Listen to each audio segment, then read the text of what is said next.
आणि वंदन करू। आज छत्रपती संभाजी महाराज नगर आणि या ठिकाणी अण्णासाहेब पाटील आर्थिक विकास महामंडळाच्या योजनेअंतर्गत बैठक लावलेली। गेल्या काही दिवसापूर्वी आपल्या मराठा बांधव महामंडळाचे बद्दलची प्रचंड नाराजी, विविध संघटनेची लोक माझ्या संपर्कात येत होती। मी काही महिन्यापूर्वी बाहेरगावी होतो, काहीशी माझं बोलणं झालं, त्यांना मी सांगितलं मी आल्यानंतर भेटेन।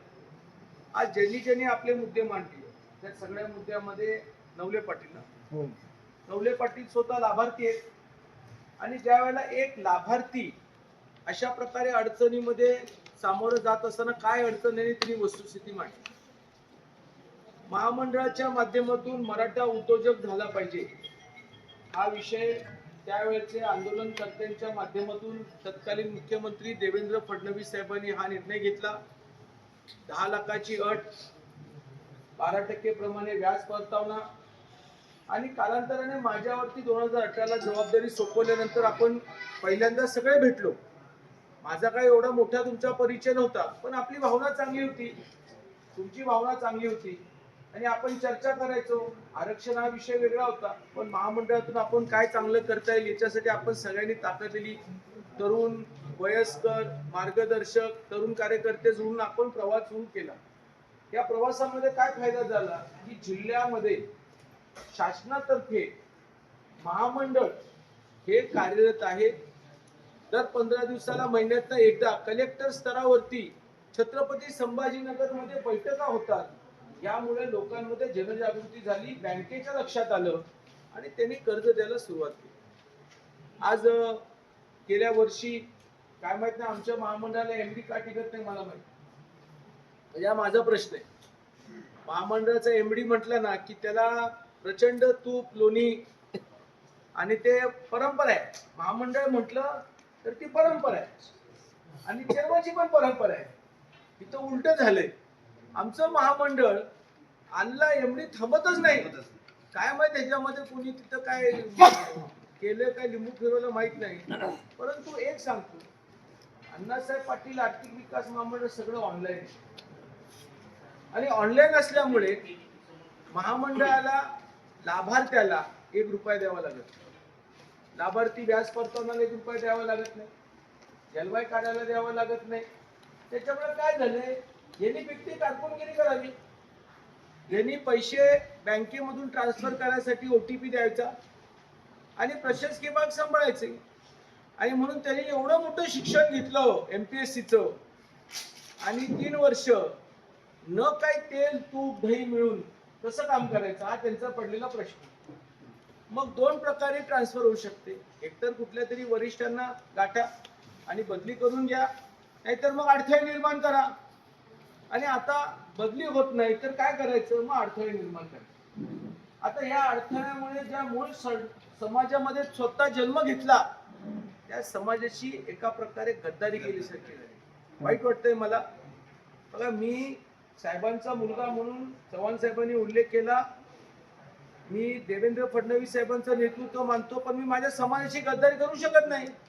मी कधीही वरवर कधीच तुमच्याशी बोललो नाही, दौरे केले, तालुका स्तरावरचे दौरे केले, लोकांना भेटायचो आणि पक्ष म्हणून जरी वेगळी भूमिका असली तरी माझी सदैव समाज म्हणून तुमच्या बरोबर भूमिका राहिलेली। आज मुद्दे मांडत असताना एक गोष्ट अशी आहे की दणका दिल्याशिवाय कळत नाही, ही वस्तुस्थिती आहे। आता यांचा आग्रह होता, काही लोकांचा आग्रह होता, साहेब आम्ही मुंबईला होतो पण मी जागेवर नाही। पण बीडची लोक आली आणि काहीतरी लोक त्या एमडींना काही छातुरमातुर एमडीनी बोलून केलं आणि ते बिचारी परत निघून गेले, म्हणजे त्यांना उत्तर व्यवस्थित अपेक्षित मिळालं नाही। पण मला वाटायला लागले की आता आपण आंदोलनात्मक भूमिका घेतली पाहिजे आणि जिल्ह्याला करू नका, आता बसायचं नाही, आता मुंबईला यायचं। म्हणजे आज मी तुमचं ऐकून घेतोय, तुमच्या लाभार्थ्यांना काय होतं, लाभार्थी पेटतच नाही ना साहेब। काय होतं, संघटनेला प्रत्येकाला वेगवेगळ्या जबाबदाऱ्या आहेत, त्यांचं कुटुंब, त्यांचं घर आणि संस्था। लाभार्थ्यांची काय जबाबदारी आहे, किती याच्यातल्या लाभार्थ्यांनी पदरचे पैसे करून मुंबईच्या कार्यालयामध्ये जाऊन बसले, त्याला हात वरती करून मला दाखवा साहेब मी गेलो होतो। तुम्हाला सगळ्यांना काय पाहिजे, तुम्हाला सगळ्यांना आता घशात ताटात आणून टाकलं पाहिजे. ही किती भूमिका चुकीची आहे मला लक्षात आहे. कमीत कमी 1,80,000 लाभार्थी आहेत. किती? 80,000 लोकांनी जरी मनावर घेतलं की आम्हाला प्रमाणपत्र मिळत नाही, आम्हाला व्याज परतावा मिळत नाही, आम्हाला वाहन योजना मिळत नाही, आमच्यावरती वेगवेगळे निर्बंध लावले जातात, उत्पन्नाची अट लावली जाते, आणि ह्या मुद्द्यावरती जरी आपण एक प्रामाणिकपणे मोहीम राबवली तरी शासनाच्या प्रमुखांच्या लक्षात येणार की अरे एमडीच्या माध्यमातून समाजावरती झालेला अन्याय एक तर त्याच्यावरती चौकशी लावा, तोपर्यंत त्याला पदावरनं बाजूला काढा, आणि दुसरं त्याची बदली करा. आता मी तर म्हटलं बदली हा पर्याय नाहीये, त्याची चौकशी लावा. एकतर तू कुणाच्या सांगण्यावरून आमच्या प्रमाणपत्रामध्ये अटी शर्ती टाकल्यात, मग शासनाने तुला सांगितलं का हे आहे चव्हाण साहेब असं करा, तुम्ही याला मराठ्यांना आता अडवायचंय, तुम्ही पण मराठा, तुम्ही अशा पद्धतीने अटी शर्ती टाका, तसं केलंय का साहेब? याच्यात फडणवीसचा साथ आहे मेन म्हणजे तुम्ही लाभार्थी असता. आता हे तुम्हाला इतकं गोपनीय माहिती हो, मला माणसाला मला हे कळत नाही. व्यक्तीपेक्षा पद महत्वाचं असतं, व्यक्तीपेक्षा पद महत्वाचं आहे. एकनाथ शिंदेपेक्षा उपमुख्यमंत्री पद महत्वाचं आहे, सुनीत्राताई पवारांपेक्षा ते पद महत्वाचं आहे. त्या पदाकडनं वरिष्ठांकडनं तसे आदेश आले का? तर मी साहेबांचा मुलगा म्हणून असे काहीच आदेश आलेले नाही. हे मी तुम्हाला सांगतो. हे कुठून झालं ते सांगू. परळीला आंदोलन झालं आणि परळीचे जी भाषण करणारी लोकांनी काय सांगितलं, महामंडळाला 30,000 कोटी दिले. बिलकुल नाही.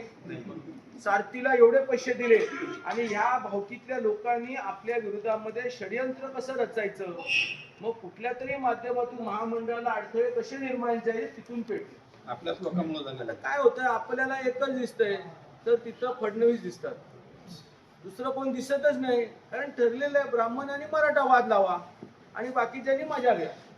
पण आपण किती मनातून या विषयावरती मुंबईला गेलो, आपण किती, आता हे सगळे मला बोलतात, हे म्हणा यांचे मला फोन येतात 10 दिवसाला 5 दिवसाला, अरे नरेंद्र तू काय करतोस का नाही.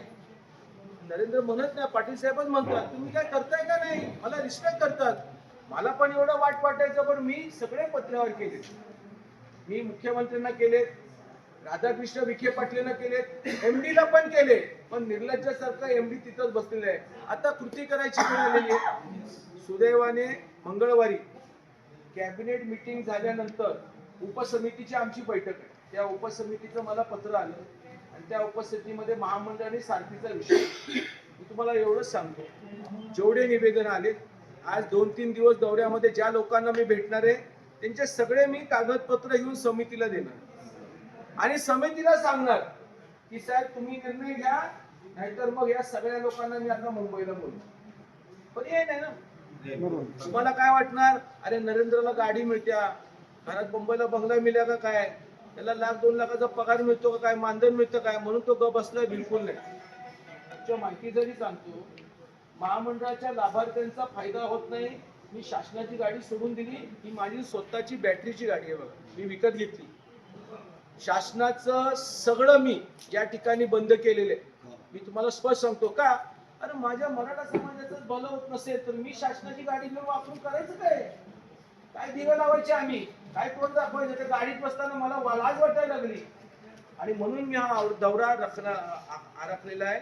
या दौऱ्याच्या माध्यमातून लोकांपर्यंत पोहोचणं गरजेचं आहे. फक्त एवढंच विनंती, आजचं तुमचं ऐकून घेतल्यानंतर तुम्ही मुंबईला यायच्या मनस्थितीमध्ये राहा. मुंबईला